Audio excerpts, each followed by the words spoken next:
So when I first started my business, I actually had help, and the help came in the form of questionnaires.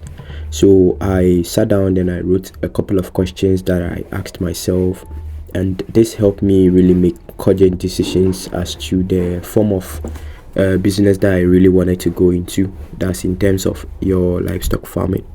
So that's what I want to share with you guys, and hopeful that it's really going to help you when you're starting up your business. You would equally model such questions, then you would answer yourself. Then this would give you a clear vision as to which form of business to go into. So straight up, when I started, I had a couple of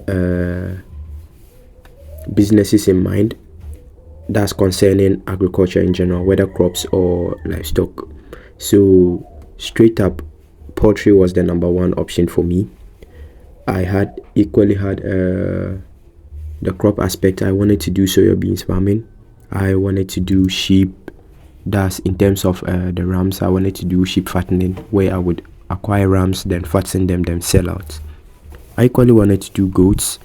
I wanted to do cattle. I wanted to do rabbits, which I already had, of course, but except the business mind of doing things were not incorporated into it. So I was just doing it as a hobby. Okay. Then I equally wanted to do grass cutter farming. It was something I equally had in mind.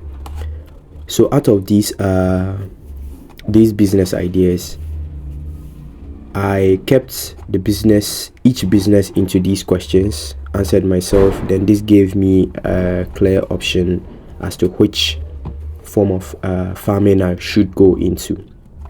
So the first question I asked myself was that my space requirement was number one for me, because initially where we were living wasn't our our private apartment, and space was an issue for me. So I quickly wanted to weigh the options to see whether this form of farming would require minimal space. So in the case of rabbit farming, a standard cage would be 2 feet, 2 square feet, okay? And this is that the length would give you 2 feet, height will give you 2 feet, and the width of the cage would equally give you 2 feet. So that was the number one yes for me. Then on to the next question, which was the second question, was the feed inputs. Now I asked myself what would be the feed requirements of these various animals. That's in terms of the livestock sector. What would be the feed requirements? What would be the nutritional requirements of these particular animals? I wanted something that would give me less consumption, that would have a high feed conversion ratio. So in the case of rabbit farming, we are talking of 4 mams. You would get at least 1.5 to 2 kgs, which was a recommended yes for me. And I equally wanted to see if it was possible for me to actually produce my own feed with my minimal space. And in the case of rabbit farming, it was a yes again for me. Okay. And there was another option of using farm waste to feed the animals. Okay. And rabbits made good use of this farm waste, whether from your farm or from your garden. It could be weeds that are growing in the garden, and you harvest it, then you would feed to your animals. So it was a yes for me. Okay. And the third question I asked myself was security wise. I don't know about you, but farm security is key for me. Okay. We've heard of couple of stories, and we've even had friends that have testified to it, that their farm has been attacked by thieves, where the thieves actually stole their stock and all that. Okay, broke into their properties, then they took some couple of machinery from their farms and all that. Okay, so where I'm currently living, we have a walling system in the house, so it was a form of keeping my animals safe from theft. And also we have these guard dogs, which would also help to deter thieves from the farm. So that was another thing I thought twice before I actually narrowed down on rabbit farming. The fourth reason that I chose rabbit was time and labor. I wanted something that was time that wasn't time consuming. Okay, so the question I asked myself was that, would this form of farming take much of my time? If yes, then it means that it wasn't an option for me, and it meant that I would probably have to hire the presence of a laborer or something of that sort to come and assist me out. So it means I would have to spend more money to pay this worker that would be on my farm. And me being a starter, I don't have that much of capital to be paying off a worker and also still trying to expand the business. Okay, so I wanted something that wasn't time consuming.